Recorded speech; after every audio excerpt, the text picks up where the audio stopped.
Je suis le général d'armée François Lecointre, chef d'état-major des armées françaises depuis un peu plus de 2 ans. Être chef d'état-major des armées, c'est être le plus gradé et le premier dans la hiérarchie militaire.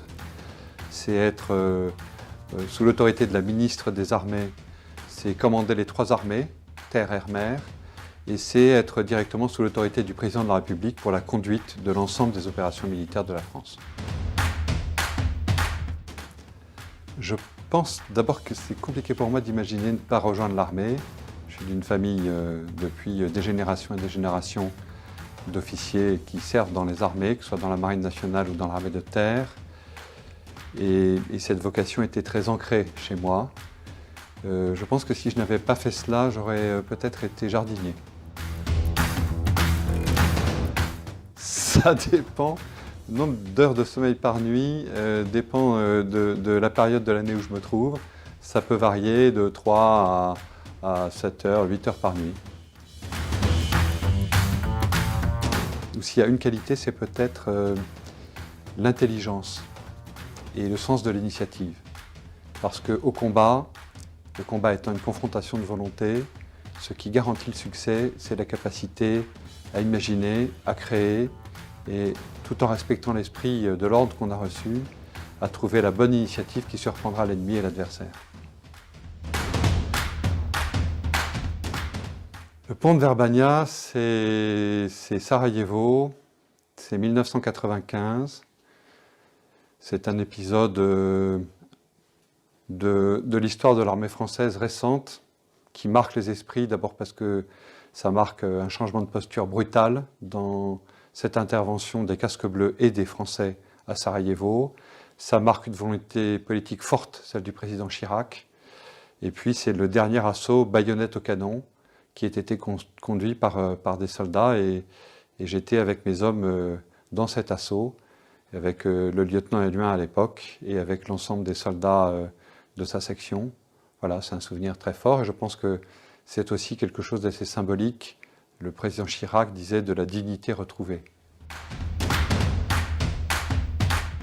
Quand j'ai du temps libre, je m'occupe de mon épouse et de mes enfants. J'hésite entre un livre de Stendhal qui n'est pas très connu, mais qui est un livre que devrait lire tout jeune officier, Lucien Lehenne, ou alors Belle du Seigneur de Cohen. Mon film préféré, c'est Mon oncle de Jacques Tati. Je lui dirais que c'est le plus beau métier du monde parce que c'est un métier de vocation et que c'est un métier de service et qu'il ne faut pas... et puis que c'est un métier de fraternité. Donc si c'est quelqu'un qui cherche à s'engager, qui pense avoir une vocation et qui a envie d'être proche des autres hommes, il faut qu'il choisisse de s'engager dans les armées. Le moins possible la guerre. L'amour parce que, encore une fois, c'est un métier de bâtisseur de paix, le métier de soldat. Donc le soldat se résout à faire la guerre parce qu'il accepte cette obligation morale terrible vis-à-vis de ses concitoyens, de devoir porter la force de ses concitoyens, mais il le fait en limitant au maximum le recours à cette force et dans l'espoir d'arriver à la paix le plus vite possible. Vous savez, la guerre c'est quelque chose de très dur, le combat c'est quelque chose de très douloureux.